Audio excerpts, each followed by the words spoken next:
हाँ, नमस्कार। फाइनेंशियल बकवास में आपका स्वागत है। तो इस वीडियो में हम बात करेंगे कि क्या आप कम ब्याज दर के लिए तैयार हैं।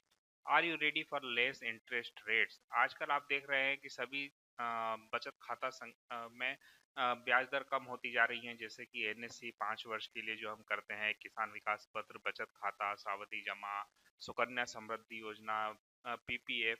इस प्रकार की बहुत सारी स्कीम्स हैं जिसमें सब में ब्याज दर कम होती जा रही है। तो जो लोग अभी तक अपने ब्याज को बैंक में या छोटी बचत की योजनाओं में निवेश कर रहे थे, उनके लिए बुरे दिन हैं, क्योंकि अब वे बहुत बड़ी परेशानी का सामना कर रहे हैं, क्योंकि आजकल बैंकों में सभी प्रकार की बचत योजनाओं में ब्याज दर बहुत ही कम हो चुकी है। आने वाले दिनों में इसमें और कमी हो सकती है। पिछले महीने सरकार ने अपनी बचत योजनाओं में 10 बेसिस पॉइंट का ब्याज दर में कमी कर दी है, यानी कि जितनी भी बचत योजनाएं हैं, जैसे कि national saving certificate, Sukanya Samriddhi योजना, किसान विकास पत्र और पब्लिक प्रोविडेंट फंड यानी कि पीपीएफ, सभी में 0.10% के ब्याज दर की कटौती जुलाई से सितंबर 2017 की अवधि के लिए कर दी गई है। यह होना इसलिए भी लाजमी था क्योंकि बैंकें भी अपने ब्याज दर में लगातार कटौती कर रहे हैं। तो आज जिनकी भी बचत इन सरकारी योजनाओं में है, वे अपने बचत को लेकर भारी असमंजस की स्थिति में हैं। जहां बचत खाते पर भारतीय स्टेट बैंक 1 करोड़ रुपए से कम रकम पर ब्याज केवल 3.5% दे रही है, और 1 करोड़ रुपए से ज्यादा होने पर 4% की ब्याज दे रही है। अब आप ही बताइए कि कितने लोग इतनी बड़ी रकम अपने बचत खातों में रखते हैं। ये सबसे बड़ा सवाल है। सभी लोग बैंकों में पैसा इसलिए रखते हैं कि कम से कम वहां अपने पैसों की गारंटी है, परंतु हम इस गारंटी की कीमत कम ब्याज लेकर भी चुका रहे हैं। लेकिन आप अपना गुजारा ही अगर ब्याज की रकम से कर रहे हैं, तो बहुत ही ज्यादा मुश्किल का सामना कर रहे होंगे, क्योंकि अब ब्याज दर बहुत ही कम हो चुकी है।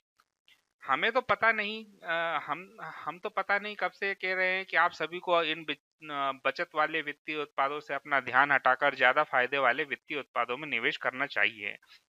हाँ, आपके बचत वाले वित्तीय उत्पाद बहुत साधारण हैं, क्योंकि उनमें आप लंबे समय से निवेश कर रहे हैं और बचत को ही निवेश का नाम दे रहे हैं। जब आप एक ज्यादा फायदे वाले वित्तीय उत्पाद में एक बार निवेश करना शुरू करेंगे, तो वे वित्तीय उत्पाद भी आपको समझ में आने लगेंगे। ध्यान रखिए कि साधारण बचत वित्तीय उत्पादों में आप अपने निवेश को बहुत अच्छा नहीं कर पाएंगे। सही तरीके से यह कहें कि अगर बचत खाते वित्तीय उत्पादों पर आयकर देने के बाद और मुद्रास्फीति की गणना करने के बाद आप पाएंगे कि आपका मूलधन जो है वो भी कम हो चुका है, और वह भी सुरक्षित नहीं है। हम सोचते हैं कि इससे कुछ रकम कमाकर अपना गुजारा कर लेंगे। वहीं अब भारतीय रिजर्व बैंक ब्याज दर कम करती है, तो उनके जिनके ऊपर ऋण है वे सोचते हैं कि अब ऋण पर भी ब्याज दर कम होगी, परंतु दरअसल बैंकों द्वारा उतना ही ब्याज दर कम किया ही नहीं गया है, और भारतीय रिजर्व बैंक बैंकों के इस फैसले से बहुत नाराज है। नाराज होने से कोई फर्क नहीं पड़ता है, क्योंकि बैंकें भी यहाँ पे व्यापार करने ही बैठे हैं। अगर उनको लाभ नहीं होगा तो उनके बैंकिंग व्यापार का कोई फायदा नहीं है। थोड़ी बहुत ब्याज की अगर छूट आपको मिल भी जाएगी, तो उससे कोई बहुत ज्यादा फर्क नहीं पड़ने वाला है। पर अगर आप भी बचत वाले वित्तीय उत्पादों के ब्याज पर निर्भर हैं, तो यह एक प्रकार की चेतावनी है, क्योंकि आने वाले समय में अब इस तरह के वित्तीय उत्पादों पर ब्याज दर और कम होंगे। हम आपको यहाँ पर एक टेबल दिखाते हैं जिसमें हमने बताया है कि कौन सी योजनाएं हैं। उसमें पुरानी ब्याज दर अप्रैल से लेकर जून 2017 तक कितनी ब्याज दर थी, और नई ब्याज दर जो कि जुलाई से सितंबर 2017 तक है। तो आप यहाँ पर देख सकते हैं, बचत खाता में पहले 4% थी, अब 3.5% है।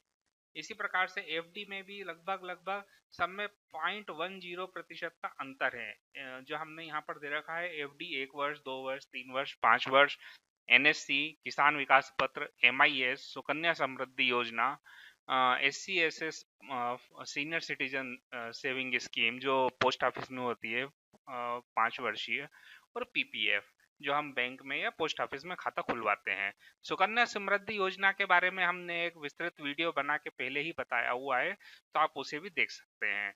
उम्मीद है जानकारी पसंद आई होगी। अगर आपने अभी तक हमारा चैनल सब्सक्राइब नहीं किया है, तो नीचे सब्सक्राइब का बटन दिया हुआ है, आप उस पर क्लिक करके सब्सक्राइब कर सकते हैं। हमारे वीडियो को लाइक करें, शेयर करें, लिंक कॉपी करके आप अपने व्हाट्सएप ग्रुप पर अपने फेसबुक पर, अपने ट्विटर पर शेयर करिए, जिससे हिंदी में जो हम वित्तीय जानकारी दे रहे हैं वो ज़्यादा से ज़्यादा लोगों तक पहुँचे।